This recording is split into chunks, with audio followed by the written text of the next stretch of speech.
Hi, welcome to Shereen's kitchen. இன்றைக்கி நம்ம கிச்சனில் ஒரு ஸ்நாக் ரெசிபி தான் பண்ண போகிறோம். என்னென்னா உளுந்த வடையும் அதுக்கு சட்னி, கார சட்னி, அதுக்கப்புறமா தேங்காய் சட்னி, 2 சட்னி சேர்த்து ஒரு உளுந்த வடை செஞ்சு சாப்பிட போகிறோம். அதுக்கு முன்னாடியே பார்த்தீங்கன்னா நான் உளுந்து ஊற வச்சுருக்கேன். இப்போ நம்ம அரைச்சிட்டு அப்படியே அந்த வேலையை பார்க்கலாம். உளுந்தை அரைச்சி எடுத்துக்கலாம்.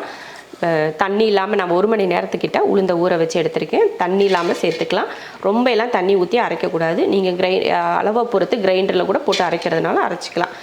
நான் தண்ணி இல்லாமல் அரைச்சி எடுத்துக்கிறேன். அது தண்ணி இல்லாமல் அப்படிங்கிறத விட கொஞ்சம் கொஞ்சமாக அரைக்க முடியலைன்னா கொஞ்சம் கொஞ்சம் தண்ணியை தெளித்து அரைச்சிக்கணும். அவ்வளோதான், வடைக்கு அரைச்சிட்டோம். கொஞ்சம் தண்ணியாக இருக்கிற மாதிரி இருந்ததுன்னா நம்ம கொஞ்சம் பச்சரிசி மாவு போடுறப்ப நமக்கு கரெக்டாக இருக்கும். நல்லா வலுவலுன்னு அரைச்சிக்கோங்க. குருணையாக இல்லாமல் வலுவலுப்பாக இருக்கணும். உளுந்து தொட்டால் ஒரு பட்ரு தொட்டால் எப்படி இருக்குமோ அந்த மாதிரி இருக்கணும். இந்த மாவு அரைச்சதுக்கப்புறமா இந்த மாதிரிங்க கொஞ்சம் இஞ்சி, இந்த மாதிரி சின்ன சின்னதாக வெட்டின இஞ்சி, கூடவே கொஞ்சம் பச்சை மிளகாய் யாசமாக ரொம்ப பிரமாதமாக வெட்டியிருக்கு.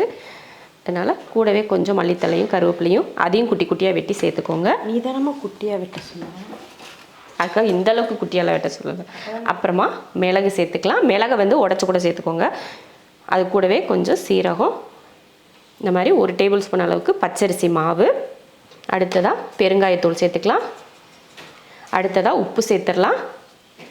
இப்போ இதை கலந்துருவோம்.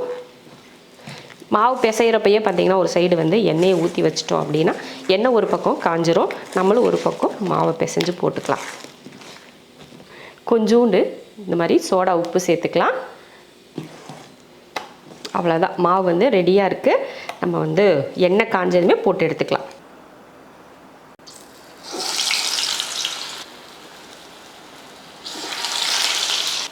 நல்லா இந்த மாதிரி ஒரு ஓட்டையை போட்டு அப்படியே போட்டுருங்க.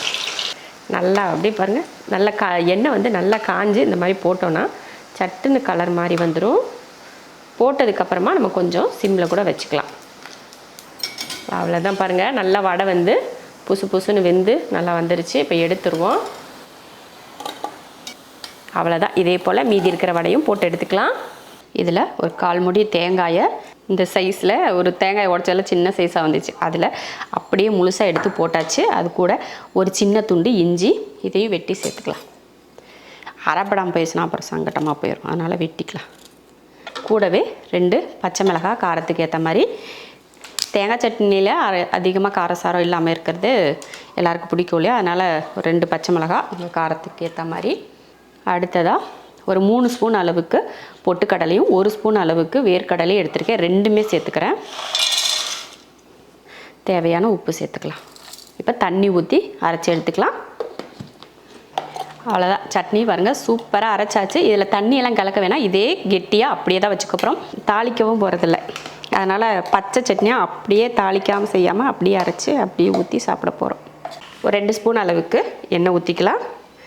முதல்ல வரமிளகாயை போட்டு வறுத்து எடுத்துக்கிடுவோம். முதல்ல இந்த வரமிளகாயை இது போல் வறுத்து எடுத்துக்கோங்க. அப்போ தான் அந்த பச்சை ஸ்மெல் இல்லாமல் இருக்கும். அதனால் நம்ம வெங்காயம்லாம் போட்டு வறுக்கிறப்ப மிளகாயை போட்டு வறுத்தோன்னா அந்த பச்சை மிளகாயோட பச்சை ஸ்மெல் இருக்கும். அதனால் முதல்ல மிளகாயை வறுத்து எடுத்துகிட்டு அப்புறம் மற்றதை சேர்த்துக்கோங்க. 2 பெரிய வெங்காயம், அடுத்ததாக ஒரு 5 பல் பூண்டு சேர்த்துக்கிறேன்.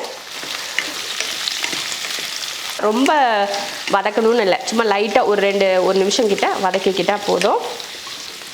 வெங்காயம் இந்த அளவுக்கு வதங்கினா போதும், ரொம்பையும் சாஃப்டாக வதங்க தேவையில்லை. அது 3 தக்காளி சேர்த்துக்கிறேன். நல்ல பெரிய தக்காளியாக 3 தக்காளி எடுத்திருக்கேன்.